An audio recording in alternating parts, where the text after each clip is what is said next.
What's that place you've always wanted to try? Well, you're there, sharing plates with... Just one bite. Or on second thought, maybe not sharing. It's that good. When you're with Amex, it's not if it's going to happen, but when. American Express. Don't live life without it. Introducing Under Armour's Infinity High Sports Bra. Its ergonomic design is molded to support the natural movement of your body. With cord-out padding, the better breathability eliminates extra bulk without sacrificing support. And quick-dry padding is Under Armour's fastest-drying padding yet. When you're lifting heavy, running fast, and pushing yourself further than ever before, you need a bra that will help you go that extra mile and make you feel your best. Shop the Infinity High Sports Bra now at UA.com.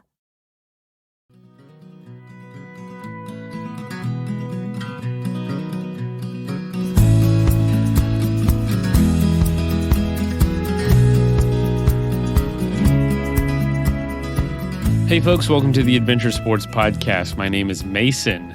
Sorry about getting the episode up a little late. We had a lot going on this weekend. First of all, Father's Day. I'm a father of two, if you don't know, and they're little. First Father's Day with two kids, which is awesome. It was my birthday on the 20th, so that was another thing we were celebrating. And also, it's a holiday on the 20th because of Juneteenth, so a lot of us were celebrating something this weekend, and for me, it was, tripling up, honestly.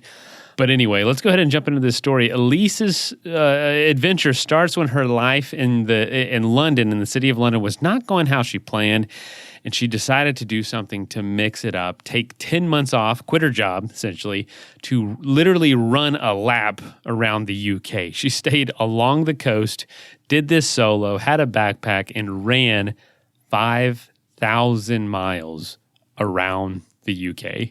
Unbelievable adventure. I mean, this is a classic, epic, solo adventure sports podcast story. And Elise wrote an incredible book that ended up becoming a Times bestseller of 2021 called Coasting.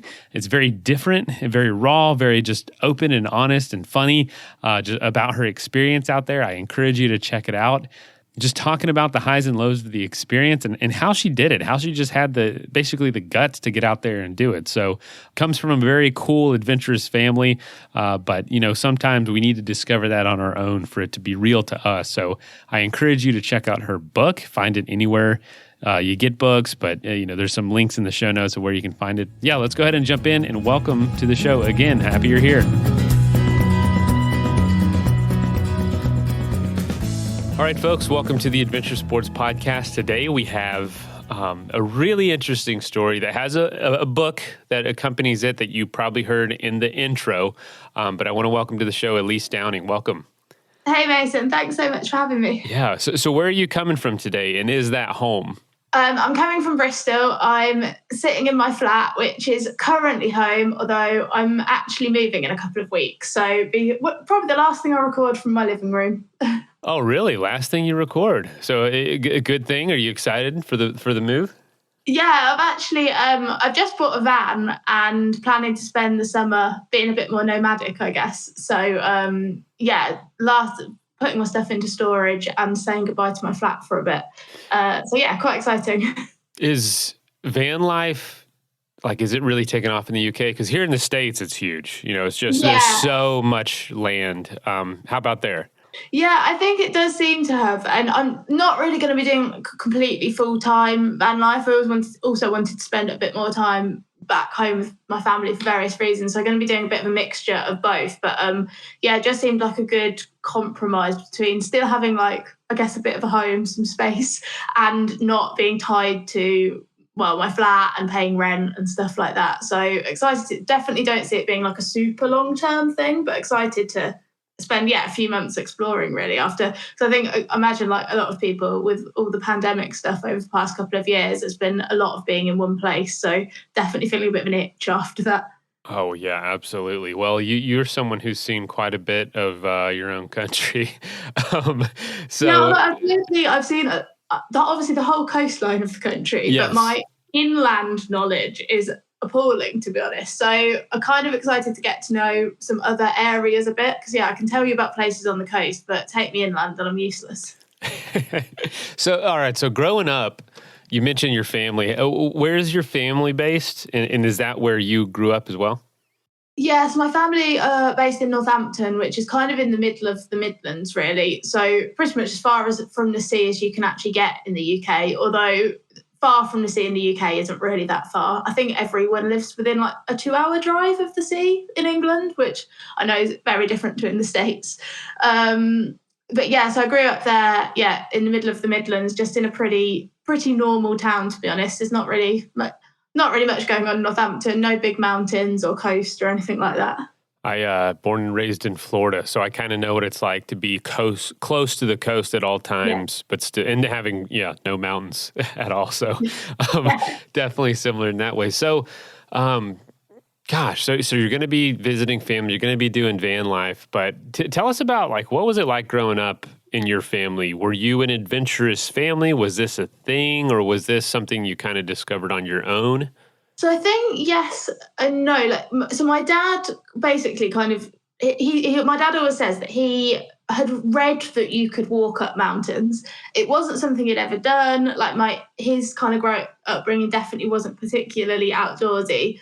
He'd kind of heard this mystical thing about hill walking, and I think when I was quite young, when I was kind of 4 or 5, he bought a trail magazine, found a route in the Peak District.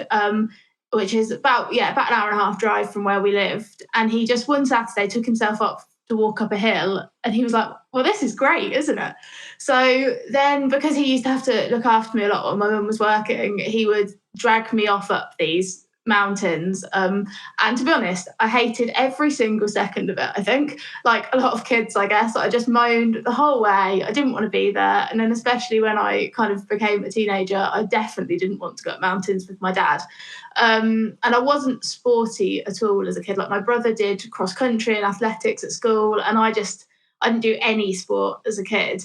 So I always say like I wasn't a sporty kid and I didn't do much stuff when I was younger. But then I guess just being dragged on these walks with my dad, even if I didn't think I enjoyed them at the time, I guess it makes you realise that people do those things. Whereas then I talked to friends who didn't do any of that when they were younger, and you say, oh, I'm just going to pop up a mountain now. And it seemed they just like, what? That's mad. So I guess, yes and no. I definitely did some stuff, but I wouldn't say I enjoyed it. And I wanted to be inside watching TV. I didn't want to be outside of a mountain.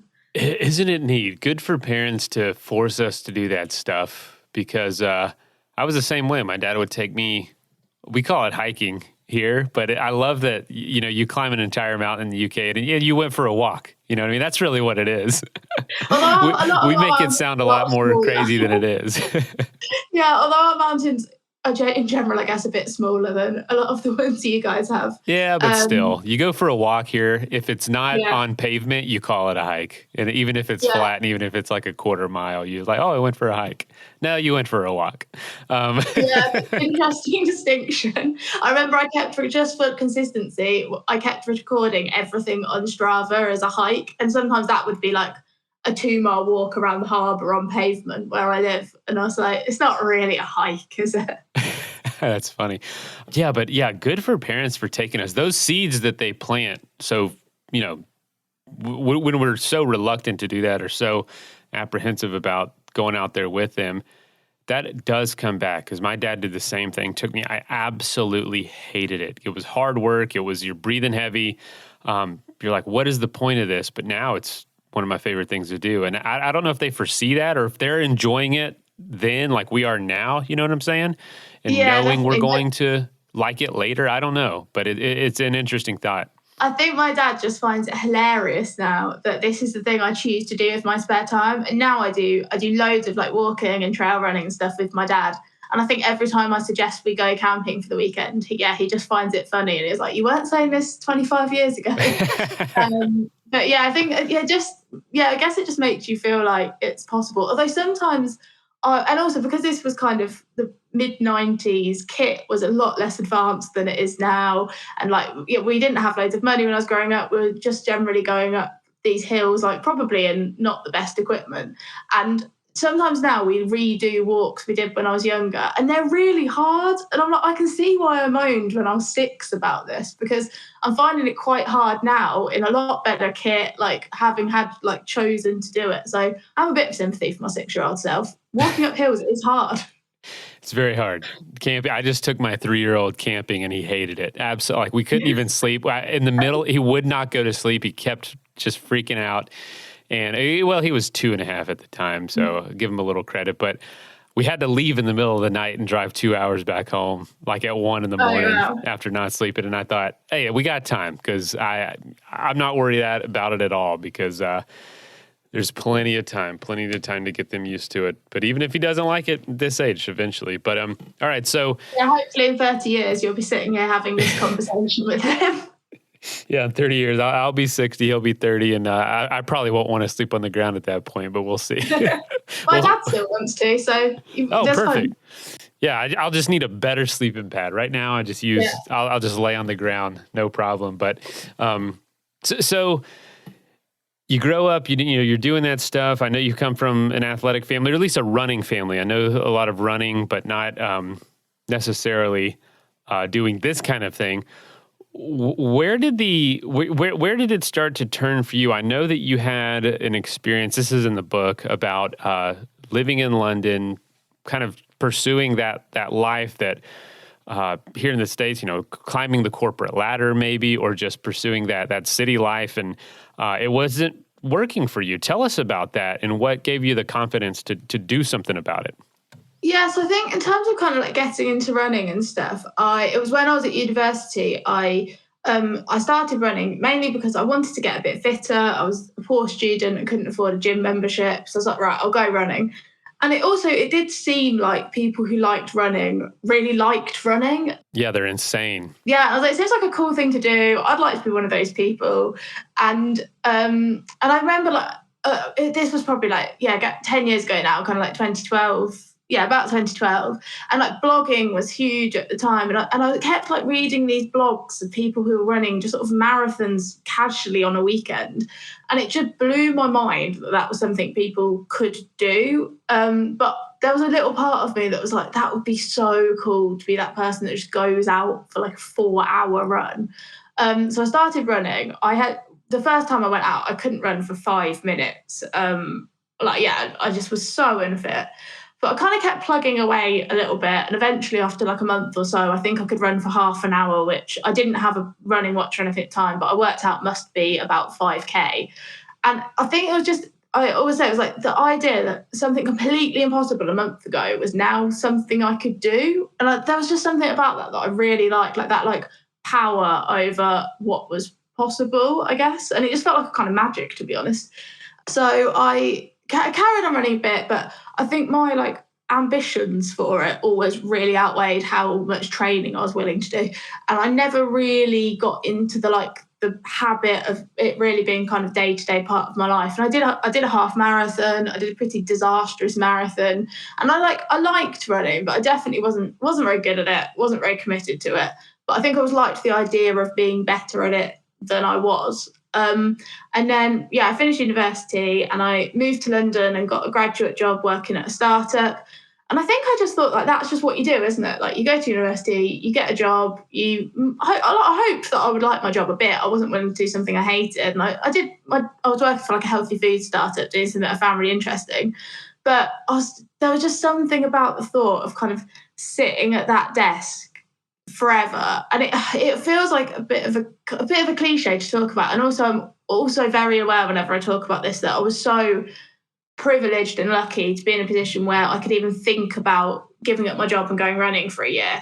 But I was just so miserable those first few months in London, and I was at the time, like I said, I was reading a lot of blogs and following people online, and it was people like Anna McNuff and Al Humphreys, who I know you've said you have had on the podcast, and they were living these just really adventurous lives. And I was like, well, if they can do that, perhaps I could do that.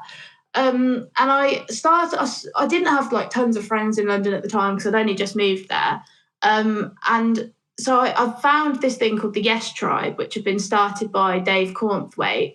And he was an adventurer as well. And he one summer decided to stay in London. This was in 2015, and basically try and build a bit of a community out of the people who followed him online.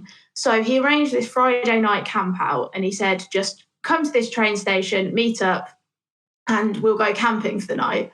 So off I went with my backpack, like a really old, my dad's old like bivvy bag he got from an army surplus store, one of those huge foam roll mats, all very low tech kit. And remember being on the train, like, I'm going to get murdered tonight. This is the start of a horror film, isn't it? I'm camping with complete strangers that I've met on the internet. But I got to the train station and everyone seemed very nice and normal, not like serial killers. And we went and camped in the woods that night. And it was actually just before that I'd had this idea of running around the country, which I'm sure we'll kind of come back to. But yeah. And I remember we stood around the fire and Dave said, everyone like say something, I don't know, something you've got coming up, a challenge or whatever. And I think that was the first time I'd kind of voiced this idea. And I was like, I really want to run around the coast of the UK. And nobody said, I just expected to kind of get heckled. And like, I was like, them all telling me it was absolutely ridiculous. But this group of people, some of them are still some of my best friends, were like, no, that's amazing. Go and do it. And oh yeah, they obviously didn't know me at all. They didn't know what a terrible runner I was. But it was that kind of vote of confidence, I think, and meeting those like-minded people that really gave me a bit of a push to think about the options, to, I guess, have a life that wasn't just living in a capital city and working at a desk for the rest of my life. Do you remember what some of the other answers were around the campfire? So Sean Conway was around the campfire. Oh, he's one of, I work with him. Oh, okay. Yeah. So he had, what had he just done? Oh, he's done a lot. Yeah, he'd just done his swim the length of Britain, I think. Yeah. And I remember him talking about his upcoming challenge. And there was a guy there who was only about 16 or 17, and he'd got a challenge coming up to Wild Camp every month in the year. There were various things. And yeah, it was just people just saying these things without, I think sometimes you can say you've got an idea. And I think my friends and family, they don't even, and they're actually like super supportive and amazing. But sometimes you just can see that slight like eye roll. And it was really nice that there were no eye rolls around this circle. It was just like, yeah, go and do it. Wow. Yeah. That's, some people thrive off that eye roll in the sense of wanting to do something different, but you were surrounded. Yeah. Sean Conway is, huge in that world as well. I was so starstruck because I'd been following Dave for ages, and and there was Dave, there was Sean, and I was just like, oh my gosh, like these are celebrities basically in my life. And I was just camping with them and sharing beer on a Friday night, and the fact that they'd all done these, like Sean and Dave have both done so many huge adventures, and the fact they were so encouraging was amazing. And I've definitely found that a bit, that people who have done a lot of these things are so supportive and are like, yeah, go and do it. And I think a big part of that is because when you talk to them, you realise that nobody had a clue what they were doing when they first started doing this stuff. Whereas it's the people who haven't done the things that always have a bit more naysayery and are like, that seems like a terrible idea. You don't meet a baby that knows how to do anything, you know? Yeah. So it does take just exploring. And you realize for a lot of these things, there's a very quick learning curve, and you kind of have it down pat in the sense of you can learn 80% of this sport or 80% of this challenge in a matter of weeks. And it's just kind of repeating that to refine the rest. You know what I'm saying? Yeah, and I think something I always think is really interesting is I actually listened to, I don't know if you're familiar with the Real Talk Radio podcast that Nicole Antoinette hosted. She used to have a lot of adventure guests on.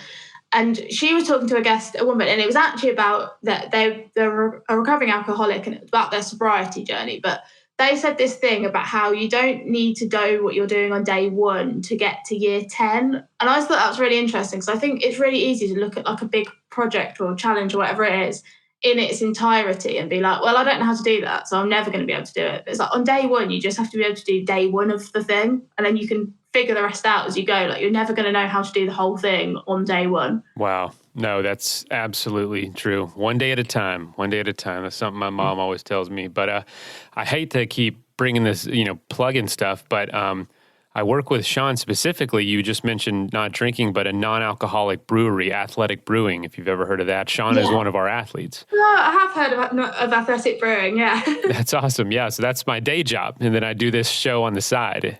And how I started working there, funny enough, was the owner of the brewery was a big fan of the podcast. Okay. And so we started working together, and now I'm full time. But anyway, we've grown a lot in the UK, and I'll have to send you some after our conversation if you'd like. Oh my God, Jared, love that. I've drank quite a lot of the Lucky Saint and Days non-alcoholic beers are quite big in the UK. So Yep, absolutely. We can mail it right to your door, so that'd be great. So yeah, we'll connect on that after the call. But I know all of my listeners are probably like, "Oh, here we go again, plugging Athletic Brewing." I definitely listened to a podcast interview with the founder of Athletic Brewing. Yeah, no kidding. Yeah. Bill Schufelt, great person, great, big fan of the show too. I don't know if he listens anymore; he's so busy. But no, it's pretty cool. It all is all very much connected. But anyway, I think Alistair's had some, and a lot of the people I have on the show, I'll send beer to. But that is so cool. So that Yes Tribe really kind of gave you the confidence, and it wasn't like everyone was saying, oh, I want to, grow a plant or something, that, even though that's a wonderful thing and I do that myself, you had a really big goal, but it wasn't lost on this crowd and it was encouraged. And so when would you say the idea came to you? Because you said you had the idea before then. Where did this idea come from? Because all of us have that story of where this was the inspiration to do this thing. Because there's a million things you could do for 10 months. Why this? Let's take a quick message break and hear from the folks that help make this show possible. I'd like to introduce you to our newest sponsor, Gnarly Nutrition. I know you've heard about them recently because we've had some guests on recently that credits Gnarly for helping them do the adventures that we talk about on this show. So Chris Fisher was one who did the Vert Max. He did 400,000 feet of elevation gain in a month. Check out that episode. That was not too far back. And he credits Gnarly Nutrition for keeping his body literally sustained during that time, just packing in the calories. It's amazing nutrition for anyone doing anything adventure, endurance-based, whether that's in the mountains or bike packing or whatever. It's a great thing to have with you prior to an adventure training and also during an adventure. And also Jason Hardrath, who recently did the 100 fastest known times. He did 100 mountains in 50 days and just was slamming Gnarly Nutrition. He also credits Gnarly for essentially keeping his body sustained. And so Gnarly Nutrition has been around since 2008. They were born in Utah's Wasatch Mountains, and they are committed to educating and inspiring athletes of all levels to be as nutritionally sound as possible. Their nutrition supplements are certified by NSF and have science-backed products free of hormones, free of GMOs, proprietary blends, and nothing artificial. So Gnarly is going to help you get ready and help you sustain during those huge adventure efforts. So if you're looking for the best tasting and the most trusted sports nutrition brand for any endurance athletes, go to GoGnarly, and that is GNARLY.com, and use the code GNARLYADVENTURE15 for 15% off. And just, a personal plug here. I love Gnarly. I love the folks there. They're doing such a fantastic job. They have been so great to work with. They helped provide some products for our Journey to 100 film series that we were doing giveaways with at the end of every film screening. So it's been a pleasure to work with them so far. So if you'd like to support the folks that are supporting this show, definitely go visit GoGnarly.com. Many of you know that I work in the brewing industry, specifically with Athletic Brewing, and we make non-alcoholic craft beer, but we can also ship through the mail. But if you want to order an alcoholic drink, you oftentimes can't ship that through the mail. Well, you can now with Drizzly. You can have it delivered to your house for whatever occasion that you want to have alcohol shipped to your house, whether that's birthdays, weddings, graduation, Mother's, Father's Day, any sort of holiday. You can make up a holiday if you want to have a drink, because honestly, every day is a cause for a celebration. So if you're looking for the most convenient way to buy beer, wine, and spirits with delivery to your doorstep, and get this, in under an hour, Drizzly is the #1 app for that. You can download Drizzly app, go to drizzly.com, that's DRIZLY.com. You can use the promo code SPRING 5 for $5 off your first order. So whether you're having a big celebration at home or just a casual night, you have some friends over, the weather's not great, you just want to watch Netflix, go ahead and get the Drizzly app and use the code SPRING5 for $5 off your first order of beer, wine, or spirits shipped to your house in under 60 minutes. You made it. Checked out of office to check into the sweet views of this place where the kids aren't asking for the Wi-Fi. Mom, can we go to the pool? And when you're with Amex, it's not if it's going to happen, but when. American Express. Don't live life without it. That is plenty of that for now. Let's get back into the episode.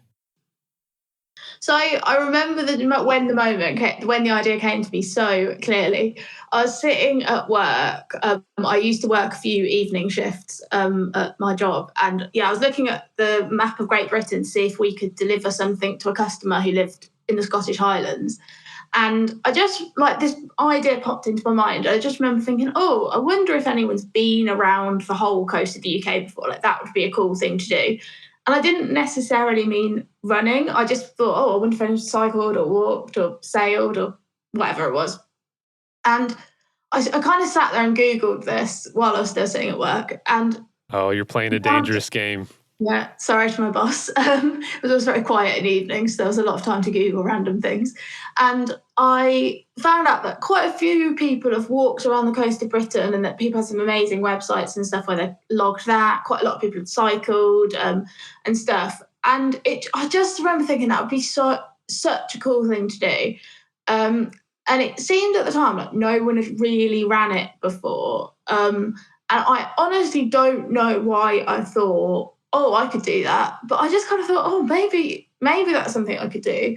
And I think part of that was down to reading and following all these people like Animate Enough and stuff who just made these things, although they've done these huge achievements, did make them seem really accessible in a way that kind of feels quite unique to adventure sport in some ways, that the people who have done these things do kind of make it seem sometimes like anyone could do it, which is not true. But it is. No, it definitely is true. But obviously, you're kind of downplaying what amazing athletes they are. Because now I've found out more about these people. I know that, for instance, Animate Enough was an incredible XGB rower, the daughter of 2 Olympians, and I absolutely was not, as we've already discussed. But it gave me kind of the confidence to think, maybe I could do that. They just seem like ordinary, lovely people. And I kept thinking about it. And at the time, I was dating someone who was quite into adventure-y stuff. And I remember talking to him about things as well, kind of made me think, I could do these things. And I think he was the first person I actually told about this idea as well. And again, he was just like, yeah, do it. That seems like a good idea. Kind of grew from there, really. And I think, in a way, it seemed like a bit of a get out of jail card in terms of I was absolutely miserable. But I felt like I can't quit my job after 6 months of my full-time working life. And whereas going and doing this big challenge almost seemed like a reasonable excuse to ditch everything I didn't like in my life, basically. Not sure if that was good logic or not, but yeah. It always starts with a map. That's what I realize. It always starts, whether it's on your wall or Google Maps, you start exploring and you have to see what you're seeing on the map in person. Yeah. That's so funny. And it's funny because at the time I was terrible at map reading. I didn't have a clue how you plan a big adventure. So I basically did absolutely no planning. But now, even if I'm only going for 5K run, plotting the route beforehand is my favourite part of it. I love sitting and looking at a map. It's so crazy too, because your brain starts to want to visualize what you think you're going to see. And then actually being there is so different. Yeah. And that's part of the beauty is you create this mental picture of what you're going to view on this path or on this route. And in reality, it's always just so different. And it's just not, that's why doing adventures is so important. It's so amazing in perspective shifting. So you get the plan, you've been working, you get this idea. You estimate, I guess, at the time it's going to take you 10 months. Maybe you didn't know that before, but I've heard a lot of people that are supporting of you right now. But was there anybody that thought this was a bad idea? Nobody exactly said to me, I think this is a bad idea. But I think there was definitely a bit of a division between all the people, like I'd said, like the people from the Yes Tribe and the adventure community as a whole, I guess, who were like, yeah, go and do it, you can do it. And then all of my actual friends and family who knew me really well, and rightfully, I guess, given that they knew how undedicated I was to my running career, the fact I'd never really done any adventures before, they didn't say this is a bad idea, but they were definitely, I think they mainly just thought that I couldn't do it. Like, so one of my best friends said to me about 2 weeks before I finished, like, we are all quite surprised you got this far. And to be honest, I think that's quite fairly reasonable given my lack of any kind of experience. And also, I think people maybe just thought that I'd say, and I think it is, and I definitely is a lot. It's easy to kind of say these big ideas, and the amount of time you go through with them is a lot less. Like I've had quite a lot of emails in the last 5 years from people saying, I'm going to run around the coast of the UK and asking for advice. And of those people who've emailed me, I know of hardly any have actually sat out and done it. So I think that everybody just thought, oh, I'm just saying I'm going to do this. I'm not actually going to do it.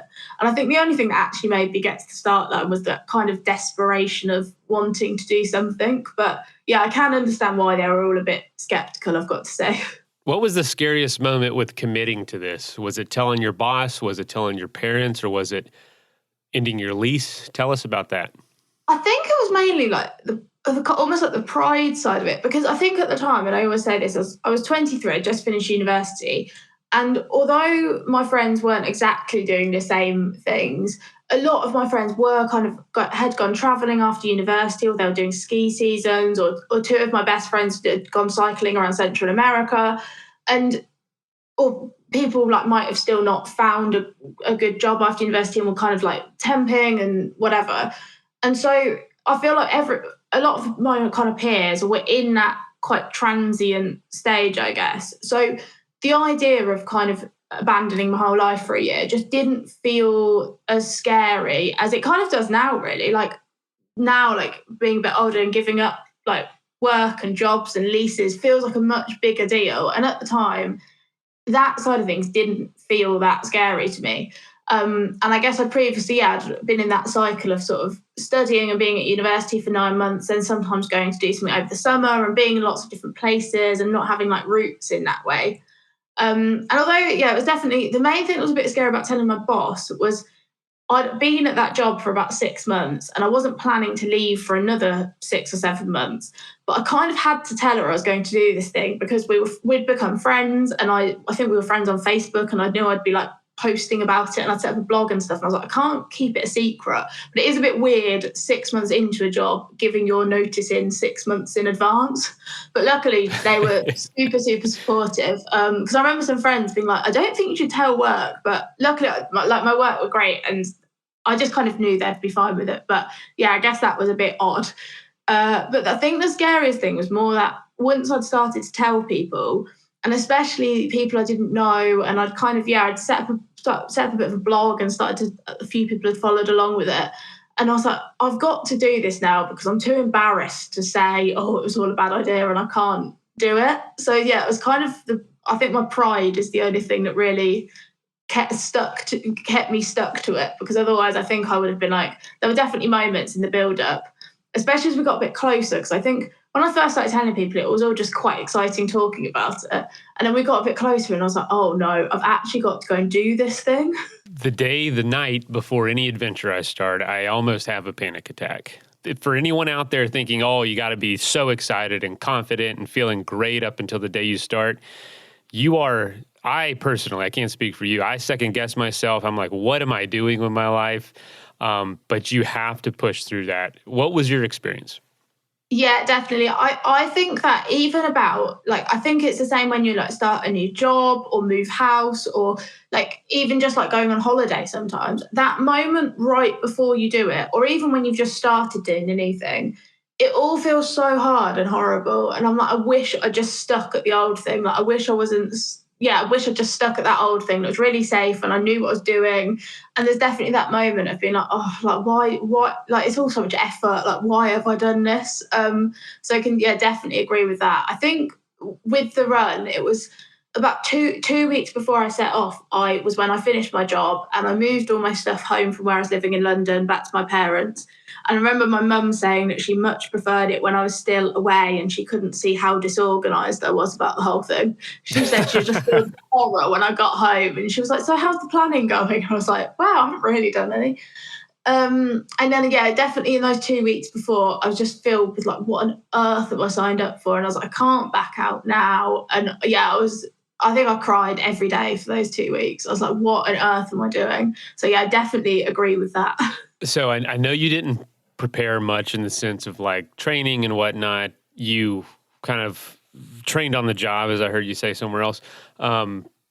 What was it like starting? I know this whole time we've been talking about before the adventure, and that's a little bit intentional because I feel like you get asked a lot about the experience itself, but I want to know, there's so many people that are in your shoes that listen to this show.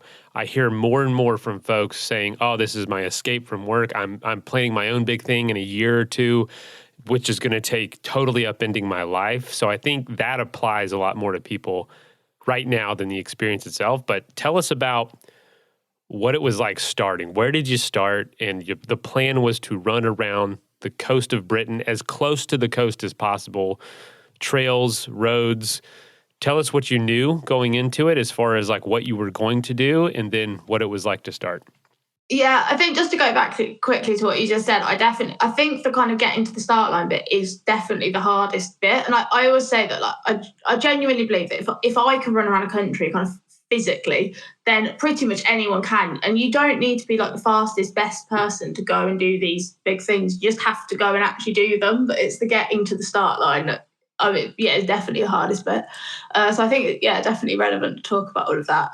So I started on November the 1st, so right at the start of winter, which probably seemed like a strange choice. It was mainly just because it worked out timings wise from when I decided to do it. And I thought I could just about save up enough money in that time. As it turned out, I completely underestimated how much it would cost. But, it just kind of worked out that way. And actually, I think in hindsight, it was quite good because it meant, although the beginning was really hard for the first kind of 4 or 5 months when it was winter, it ended up just getting better and better. And I think if I'd started at a different time of year and had to go into winter, it would have been quite difficult mentally. So I'm glad I started on November the 1st, even if I didn't think that when my feet were wet for the first 4 months of the whole thing. So I started in London. Basically, although London's obviously not strictly on the coast of the UK, it is quite far to the east. And if you have to come quite far into the Thames, which is the river that runs through London, to cross it anyway, because it's a huge estuary. So if I hadn't started in London, I would have had to almost come in to cross the river anyway. And as that was where I was living and I was familiar with, I was like, oh, that seems like a good place to start. And it only added about 30 miles or so on, which in the grand scheme of things didn't feel like much. My plan basically was, it was kind of hard to work out how much distance it was, because I think Wikipedia says something like the length of the UK coast is anywhere between 3,000 and 11,000 miles, which is obviously quite a big difference. Gosh, yeah. Not helpful. But it seemed like most people who'd walked the route, which would obviously be almost the same as I was doing, had done about 5,000 miles, depending on if they'd done islands and stuff. So that seemed like a pretty safe bet for the mileage. And for timings, I went onto Anna Minogue's website. I'd emailed Anna basically saying, because she was running the length of New Zealand at the time, saying, I've had this idea. I've never done anything like this before. Do you have any advice? And she was amazing. Like, she emailed me back quicker from the New Zealand bush than I can email people back from my home. Basically being like, yeah, go and do it. Let's have a Skype. And she seemed to be averaging about 17 miles a day. And basically, because I had nothing better to go on, I was like, well, I'll average 17 miles a day as well then. And that worked out to about 10 months. So I hoped that's how long it would take me, although I wasn't really sure. And the idea was always to go clockwise around the UK so that I'd be south for the winter and north for the summer. So I'd get kind of slightly better weather up in Scotland, where it was a bit more remote and conditions can be a bit harsher. Kind of off I went really. And I just remember that. And the plan, what I realised quite quickly actually was, often when you hear about people doing challenges like this, and especially if people are doing kind of really going for actual Guinness World Records and whatever, you do have to, or fastest known times or whatever it might be, they're really strict about their route and where they start and finish each day and stuff like that. And I quickly realised that that didn't really matter to me at all. So in terms of the route, my plan was basically to stick as much to the coast as I could. But there are some sections where the most coastal route is a really busy road with no footpath. And if that was the case, then I wasn't willing to put myself in danger and have an absolutely terrible time just for the sake of being near the coast. So then I'd happily take a slightly more inland route that was safer and more pleasant. And I ended up doing a bit of island hopping up in Scotland. So I quite quickly found that my approach to the whole thing was quite relaxed, which, yeah, I was kind of fine with, to be honest. So yeah, I set off on November the 1st. The first day I ran from London to Dartford in Kent. And it was just basically along the side of a road. We did a bit of the river path. It was 17 miles. And it was probably the most unglamorous start you could have to an adventure, to be honest. I feel like you see all these pictures of amazing people in these incredible places. And I was just in a pretty dreary town in Kent thinking, is this really what I signed up for? So yeah, that was the beginning of it. Gosh, there's so much there that I would love to touch on. But it's not glamorous. It's I've heard from enough adventures and done enough on my end to know that the beginning and the end can feel very anticlimactic, whatever it is. It's amazing. And you can't know that until you go out and do it. So the first day you said was not great, but how were your spirits that first day or first 2 days? Those are always the hardest for me in the sense of like accepting my fate, I guess you could say, with doing this thing. How was it adjusting to life on the road and adjusting? You were carrying everything on your back, by the way. You don't have support for this. It's all self-supported. Yeah, so I decided to do it self-supported. A couple of reasons, really. Firstly, I didn't have a clue what I was doing, and I kind of felt like I didn't really want to drag other people into it. I was like, if I am just doing this self-supported and it all goes wrong or I don't want to do it or whatever it might be, I was like, then I can just quit and that'll be that. And I think also I just did want a bit of an adventure, and I think having a support crew, I'm sure I'll go on to kind of the whole experience, but having a support crew would have completely changed what ended up being some of the best parts of the whole experience. So yeah, I was carrying all my stuff on my back. You often see people do long distance runs with kind of pushing their stuff in a buggy or a stroller, but because of the kind of terrain I was on, that definitely wouldn't have been an option. So yeah, everything was on my backpack. And I think, to be honest, I found the first bit altogether quite anticlimactic. And I think, and what I mean by that is that first day, like I said, it was on, just some kind of roads, not very exciting. I stayed in a Holiday Inn hotel with my parents. And then the next day we set out again. And it was all very like built up. I wasn't anywhere particularly remote. The scenery wasn't great.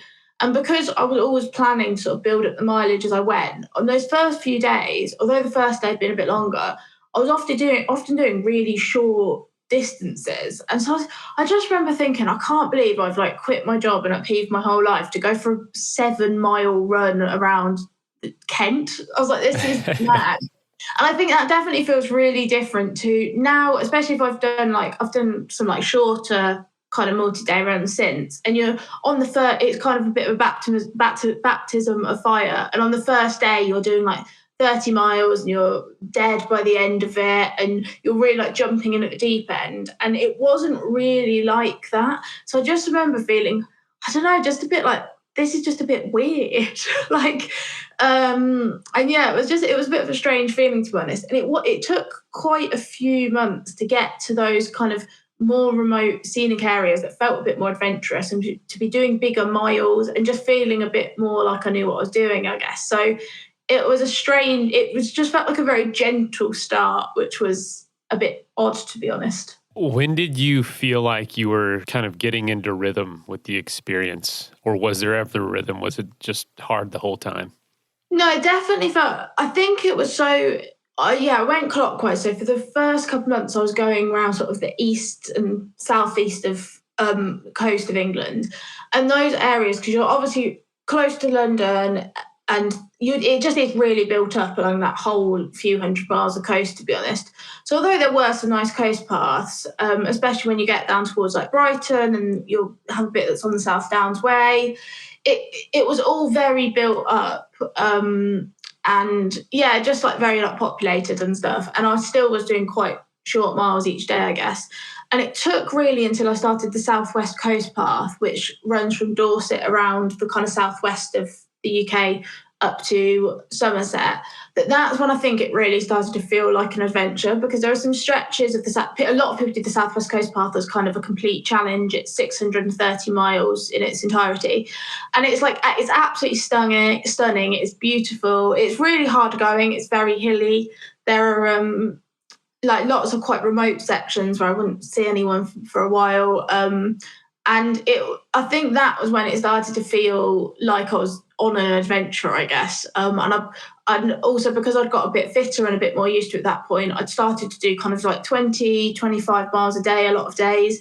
And so I'd get to the end of the day and I'd be muddy and covered in scratches and bruises and exhausted. And I was like, this is a bit more what I was hoping for. And I guess you get a bit of adrenaline on those days. I think that's what the beginning was lacking, to be honest. There was no adrenaline to keep me going. So yeah, I think that was when it started to feel like a bit of an adventure. Yeah, I've heard you mention some interesting like mental blocks that you were dealing with through the adventure of like your first night camping and dealing with cows and stuff like that. Oh God, the cows. What were, I know you've told those stories, but what were some of the maybe more difficult aspects that you didn't plan for? Was it navigation? Was it vehicles, or going through cities? Like tell us maybe something you didn't expect that was a challenge. Yeah, so I think something that ended up being very different to how I expected was I set off with a tent, a sleeping bag, a roll mat, and I thought I'd camp the whole way. And that was for a couple of reasons, really. Firstly, that I knew there was absolutely no way I could afford to do it if I'd stayed like in accommodation every night. And also, it just seemed like that's what you do on an adventure. But a lot of the people I'd been following along doing these kind of things were doing things in slightly more remote areas or places that are just a bit more geared up for camping, like Anna running the Tiara Trail in New Zealand, a lot of which is through really remote areas, or I'd read blogs of people doing a lot of the big through hikes in the States. And they're obviously like, that's what you do, you camp on those kind of trips. And I just didn't really think about how different it would be in those kind of built up areas in the middle of winter in the UK. And I think I just expected. And I'd read a lot of stuff, especially when, you read kind of like Sean Conway's blogs and stuff like that, of him just like putting his tent up anywhere and just sleeping in like a lay-by, whatever it might be. And I think I just thought I'd take the first step of this adventure and become super brave and want to do that. And what I found was a bit of a mixture, I guess, of the areas I was going to maybe not being that conducive to doing that.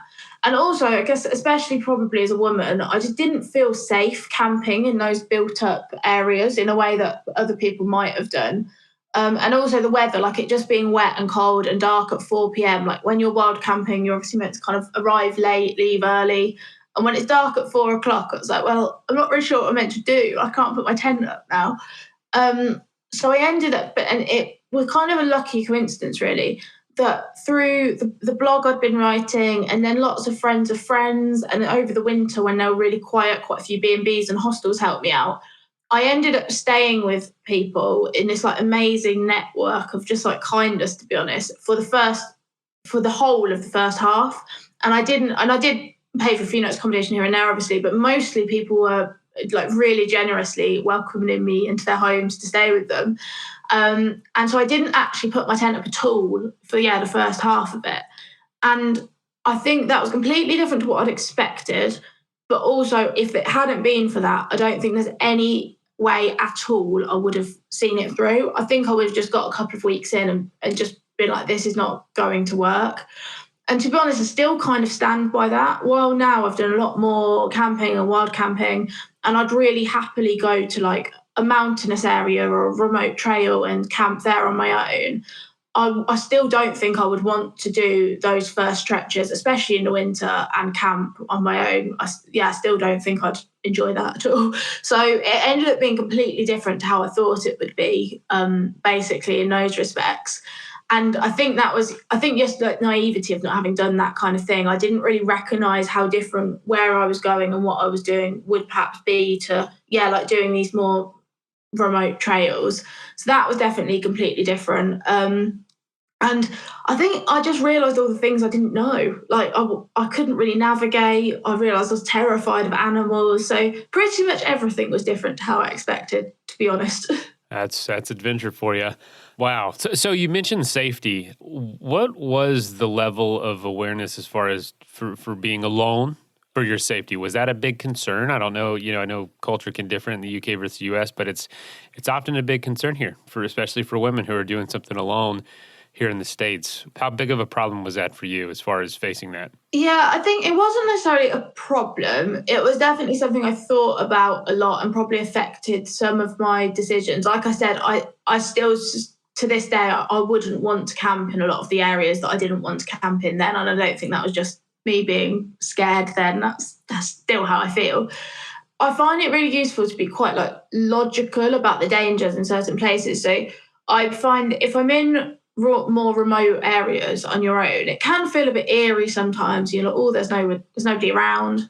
But kind of, I actually feel a lot safer in those places than I do kind of walking back to my flat in the city on my own late at night where there are people around. So I think, and just kind of, and sadly, obviously, the statistics of kind of attacks and stuff do back that up. So I try and not feel scared just because something's a bit creepy and think more like, well, realistically, I'm literally on a trail. There's nobody else around. I'm sure I'll be fine. Rather than, I think, and I feel a lot safer in those environments than I do in the city, to be honest. And there were definitely things I did. So when I was, I know a lot of people doing big adventures have really cool like tracking maps and GPS trackers so people can see where they are. I didn't like the idea of people knowing exactly where I was at any moment. So I didn't have one of those. I was posting on social media a lot, but I also always tried to kind of delay my posting by a day or two so that I was never saying exactly where I was at any moment. And I had a bit of we're lucky in the UK that mostly, obviously phone signal and stuff can kind of go in and out, but mostly I had signal every day and everywhere I was going. So I'd have a bit of a check-in time with my parents every night. So about 6 o'clock, I'd just let them know that I was okay, and they would have got worried if they hadn't heard from me. And I did also have a spot tracker with me, which you can send like a GPS alert just in case anything does go wrong. And they're obviously really useful in areas where you don't have any cell service. I guess I did a few things, but people always ask my dad how he felt and if he was really worried about me.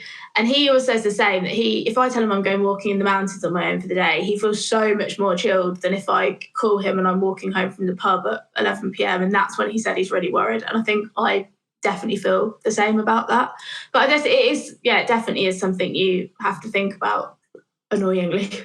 Yeah, I mean, I'm a big, tall man, and I'm scared to death sometimes of laying down in the middle of the woods. But when you think through the logic and think through, make sure you're setting yourself up for success. There's very, very little to be worried about, and you find a lot of it is just in your head. Yeah, and I think I do also think, and it in no way kind of negates the dangers that, especially with, and I think the past year or so there's definitely been a lot of stuff in the news here in the UK with a lot of violence towards women and attacks and stuff. But I think in some ways, because like I said, I stayed with all of these complete strangers, and they welcomed me into their homes, and I'd read kids' bedtime stories, and some of those families did say to me that they probably wouldn't have invited like a big adventurous man in the way that they felt very comfortable having me as a kind of young, unthreatening woman. So I guess maybe there were pluses and minuses, and it did feel like a privilege that people trusted me in their homes, I think. Yeah, absolutely. We host adventures in our home, and we have small children, and we get a feel. We often just invite them to camp in the yard, and and we have them for dinner, and if we get a good gut feeling over that, and if it looks like the weather's bad, we invite them inside. So but I always like to just get to know them a little bit. I think that gut feeling is really helpful. And I definitely because I realise I sometimes forget to touch upon this. Like I said, I stayed with a lot of strangers, and I didn't just blanket accept invitations. I preferred just a lot of the people I stayed with were in some way connected to somebody else. So a lot of the time I'd stay with someone and then they'd invite me to stay with their friend, or it'd be a friend of a friend of a friend or whatever. So it was not that often like a total stranger. And a lot of people messaged me on Facebook, which was really useful because, to be honest, I just have a bit of a stalk. And often they were just clearly like families with young kids. And I always felt quite safe staying with those people, or people who were associated with local running groups and stuff. And to be honest, when like a sort of lone single man invited me to stay, I mostly did kind of politely decline those offers. And I'm absolutely sure that 99.9% of them were offering with the best of intentions and not meaning any harm. But it's not worth putting yourself in a situation where you feel really uncomfortable. So yeah, just you do have to be a bit careful, I guess. Absolutely. So I know I know we're almost at an hour here, and we haven't talked much about the adventure, but I do want to know, because I want folks to go read the book and check out the book Coasting, and we'll plug all that and talk about where to find it and whatnot in the intro that I record after this. But what is your second favorite story to tell about the adventure? Because I want to save your first favorite adventure for the book itself, but what is one of your maybe lesser known or second favorite stories that you think back fondly of about this experience? Second favorite story. I'm trying to pick my first favorite and work back. You might not even have a first favorite, so I think one of my favorites, which probably not my first favorite, but one of my favorite stories, which it is in the book as well, is I was in Bude. Well, I was running to Bude, which is kind of in the depths of Cornwall. Right down south of the UK. And to be honest, I had a terrible day. The weather was awful. It was just a really rubbish day. And at one point I'd thought about, there was one bus a day that went through this village and could take me to Bude, where I was staying at the end of the day. And I remember sitting there thinking, shall I just get the bus and come back tomorrow? But then to kind of retrace my steps. But then I realised that did ruin my plans quite a lot. So I was like, right, I'm just going to have to get on with it. And I got to a little village kind of a couple of miles before Bude, and it was dark at this point. I didn't want to go on the coast path in the dark, and I just thought, I'm just done. And I went into this shop, which was the wet fish shop. I've never been to a wet fish shop before. I'm presuming it's just because it sells raw fish. And I went in and I asked if there was a bus into Bude from there. And the guy behind the counter said, I think he said, you've just missed the bus, or being like a bit of a wait, but I'm just finishing up and I can give you a lift if you want. So, and going back to what we were saying, like I just got a good vibe from the wet fish man. So he finished closing up the shop. He dropped me into Bude, and I remember him asking what I've been doing. And I found that sometimes I just couldn't be bothered to tell people about the whole trip, because people were always amazing and had loads of questions and were really like excited. And I sometimes was just like, I just can't bother to talk about this right now. Absolutely. I know exactly what you're talking about. You're like, you're being so nice, and I just can't bother to talk about it. So I think I just said I'd been somewhere I'd been that day or something. And then he dropped me where I just expected him to drop me in the centre of Bude. But he was like, no, I can take you where you're going. And a couple called Annie and Graham who ran with their local running club in Bude, had offered me to stay that night. So he dropped me right to their door, which was and I was just so grateful not to be out on that coast path in the rain anymore. And I got to Annie and Graham's house, and Graham took one look at me and was like, you're very muddy. And I went to the garden, and I basically got hosed down in the garden before I was allowed in the house, which when I went inside, it was such a lovely clean house. I was like, right, fair enough. And then they said, we're just going to get in a hot tub. Do you want a gin and tonic? And I was like, absolutely, I want to get into a hot tub with a gin and tonic right now. So literally 30 minutes after I've been plastered in mud, miserable, after this horrible, wet, windy day of like, I've been out for around 10 hours on this coast path. I was in the hot tub with this lovely couple having a gin and tonic. Then we had a spaghetti bolognese. And then I think they were actually going out to meet some friends at the pub. So they just left me to watch the TV all night, which was lovely as well. And I was like, just look at the quickness of how it turned around. And I was like, these three strangers have just made me so happy. And I just think, it was just a nice moment of how quickly things can turn around thanks to the help from some complete strangers who really didn't have to help me. Wow. So thanks to the wet fish man. I did get to say thank you to Annie and Graham, but I never fully thanked the wet fish man. To me, it's those kinds of experience that make the adventure so memorable and so impactful. Is you know you're going to run the coast, but you don't know you're going to run into a West Fit man and have a drink, have a gin and tonic in a hot tub. You don't know that's going to happen beforehand. There's no way to know. And I think it's those I think sometimes those stories sound a bit like anticlimactic, but it's those smaller moments that really make it up. And also, I think that's what I love about running and adventure and hiking and stuff in general, that you have a really rubbish wet day, and then there's just something quite simple just seems like the best thing in the whole world. And I think when you say it aloud, it doesn't sound that exciting, but when you've been out all day in the wet, you're like, this is fantastic. Like, someone just has to give you a cup of tea and some dry socks, and it's the best moment in the world. And I think that's what I like about it. People don't. It's a lesson in the small things. I mean, there have been cups of coffee on trips that have brought me to tears because it's the most meaningful thing. It's like perfect for that moment, and you're so exhausted or cold or tired, and it's amazing, absolutely amazing. Or clean water, it's just. You don't take anything for granted, or at least a lot less. So as we're wrapping up, I do want to know, you finished this adventure, you've written this book. Could you tell us about maybe post-adventure life, not post this adventure life, because I know you've done other things. What was it like to adjust back to, quote, normal life, or a different kind of normal for you after 10 months? And was that a hard transition? Yeah, I think, because I finished 6 years ago now, which has gone very fast. And I think it's definitely been a bit of a learning curve, I guess. And to be honest, it's something I'm still figuring out. Because I think when I first did finish, I just didn't really know. I'd done this big thing, which had completely taken over my life for a year or a year and a half.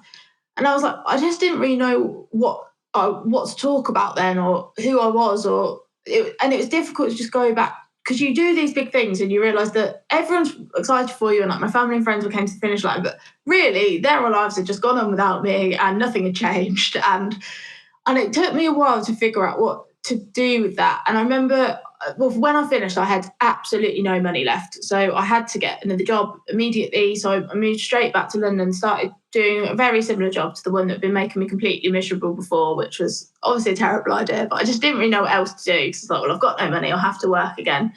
And I kind of spent a year or so just not really doing anything adventure-y particularly. And in a way, it was quite nice. Like, I was living with one of my best friends before, and we spent a lot of time just going to the pub, going to work, doing a lot of normal things. And then I started to get back into running again, and I got a new job, and I work in a walking charity, encourage kind of like everyday walking for health. And it was only then really that like moving and being outdoors started to become a really big part of my everyday life. And I still think that it's that smaller kind of getting outside and moving and walking to work, or cycling somewhere, or going for a run at lunchtime, or wherever it might be, is, I think, like much more important to me than going on the big adventures. And they're the things that kind of keep me ticking over much better. I was still living in London for a while, and then I moved to Bristol to get away from being quite such a big city. And then the pandemic hit, and it was kind of a couple of years of both. In some ways, I was doing a lot, because all we could do in the UK was like suddenly like pubs, restaurants, cinemas, bars, whatever were closed, and all you could do was go running and walking and cycling. So I actually got really into adventure again in that way. And like I said earlier, I've just kind of decided because I work completely remotely now, so I've decided to give up my flat for a bit and have a go at living a bit more nomadically, and kind of incorporating some more adventures into my life again, because it's definitely been a bit of a transition of working out what to do, because I think I realised quite quickly I didn't want to go on another 10-month adventure. So I kind of went the flip way, and it's working out where in the middle of that spectrum I'd like to be, I think. So yeah, still working it out, but it was definitely a big transition. Probably one of my last questions is, the process of writing a book, for a lot of adventurers, the adventure is easy compared to that. For you, how was it getting all this to paper? And to be honest, I have not read the book, but I've heard a lot of people say how honest it is and how different it is than a lot of adventure memoirs. How was the process for you? Was it difficult? Did it come easy? Tell us about that. Well, yeah, so it took me about 5 years from finishing the adventure to putting pen to paper. So I think that's probably why I realised that a career of going on a big adventure, writing a book, rinse and repeat wasn't for me, because it took me too long to do it. I think it'd be a very long time scale. I wouldn't be making any money. And I think, to be honest, that was because there was a lot of stuff around my decision to go on the adventure. Like, I'd mentioned I've been dating someone, and to be honest, that was quite a unhealthy, not great situation, and that played a big part in my mindset at the beginning, and just lots of things. I didn't want to write the book unless I was ready to be really honest about it. But right after I finished, it was still so close to all those experiences that I just didn't really have any perspective on them to write about them. Or now it almost feels like it was a different person, so I don't feel any kind of embarrassment about being really honest about things, whereas I think when you're a bit closer to them, it's difficult not to kind of detach from them. So yeah, it took me a while, and I think actually writing a book's got a lot of similarities with a big adventure. Like, you spend a lot of time in your head on your own, you realise how annoying you are.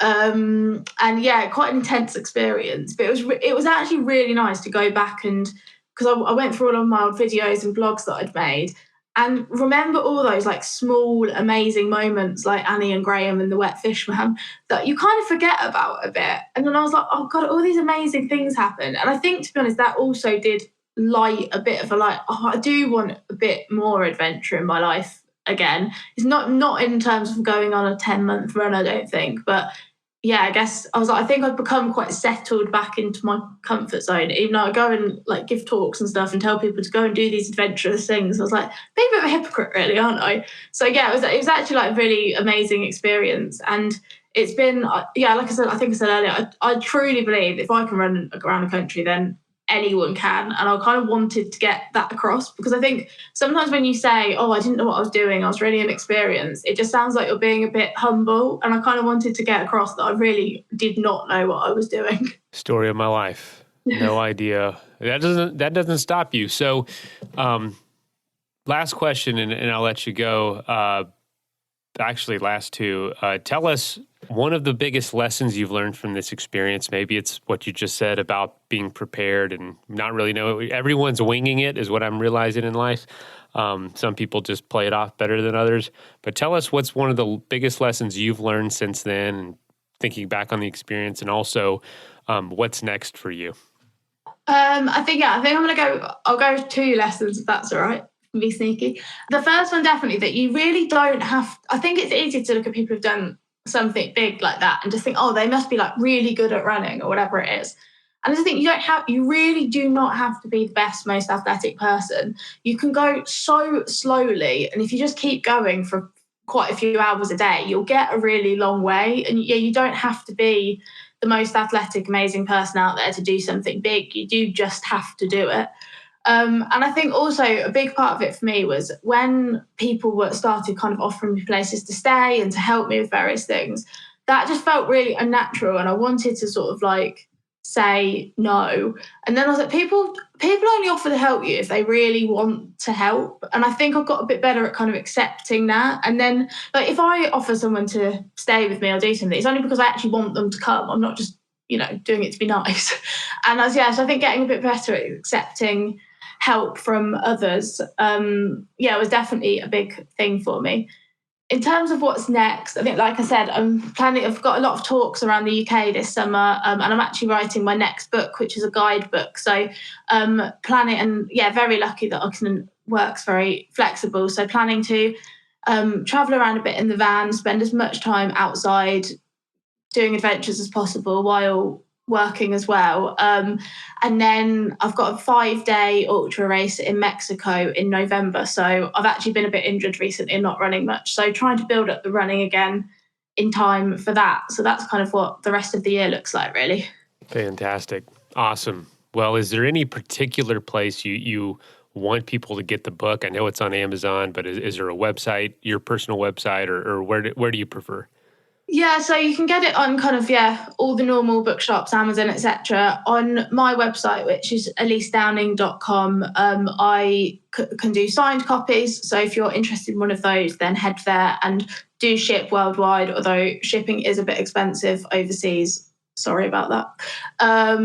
So that's probably the best places to buy the book, but very grateful to anyone who buys it from anywhere, to be honest. Fantastic. Well, Elise, thank you so much for talking to us on Adventure Sports Podcast about a true adventure, like a real hardcore in a lot of ways, but just what I consider a real adventure. This is fantastic. Thank you so much. Oh, thanks so much for having me. It was great to chat.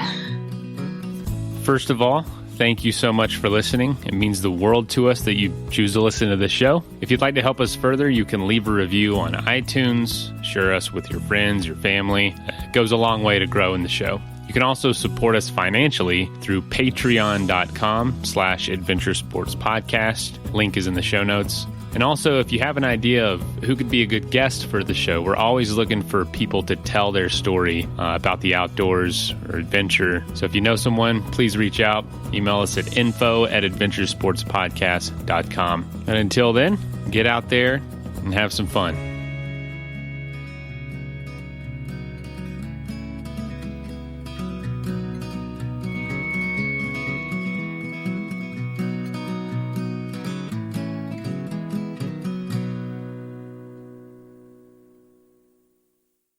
Tired of guessing your glucose levels all the time? How about a better way to manage your diabetes? Introducing the Eversense E3 CGM system, the only 6-month continuous glucose monitoring system. With real-time glucose readings every 5 minutes delivered to your mobile device and exceptional accuracy over 6 months, Eversense E3 gives you readings you can count on. For important safety information and to learn more about Eversense, visit eversensediabetes.com/safety. Accuracy evaluated in adult populations with 2 calibrations per day or less. Your plans? Today it's dinner with the parents at your spot. We gotta come back here. Now, their spot. Or you're on the edge of your seat at the game. Come on, just one time. And it's the one. Or maybe you're catching the next flight to... Now boarding flight 1850. Oh, that's you. The choice is yours. And when you're with Amex, it's not if it's going to happen, but when. American Express. Don't live life without it.